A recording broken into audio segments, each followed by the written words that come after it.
جو شخص رات کو کھلے آسمان کے نیچے سوتا ہے، اگر مچھروں کا ڈر ہے تو جالیاں لگا لے۔ ننگے آسمان کے نیچے رات کو سائنس کہتی ہے آکسیجن کا ایک سط ہوتا ہے، آکسیجن کا ایک سط۔ لسی بھی لاجواب ہے پر لسی کا سط مکھن ہوتا ہے، آکسیجن کا ایک سط ہوتا ہے۔ آپ اتنا سارا پودینہ کھا لیں اور ایک پودینے کا سط ہوتا ہے، وہ ایک چٹکی لے لیں، ایسے ہے۔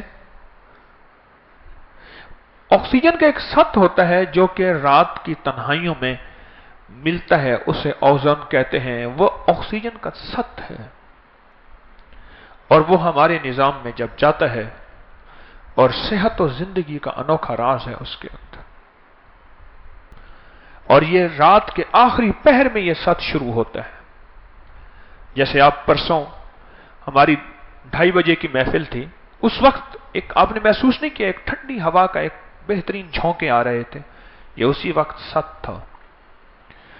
اس لیے جو رات کو تہجد پڑھتا ہے اور رات کو سحر خیزی اس کو اندر، اور رات کو جاگنے کی کچھ کیفیت ہو جاتی ہے کچھ لمحے کے لیے، اس کی صحت، اس کی فٹنس اور اس کا حافظہ اور اس کا کمال حیرت انگیز ہوتا ہے۔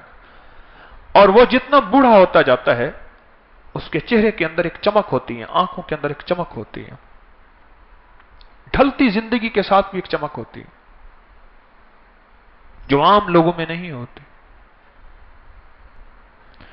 کھلی آسمان کے نیچے سونے والے بندے کو اتنی بیماریوں سے حفاظت ہوتی ہے جو چھت کے نیچے سونے والے بندوں کو نہیں ہوتی۔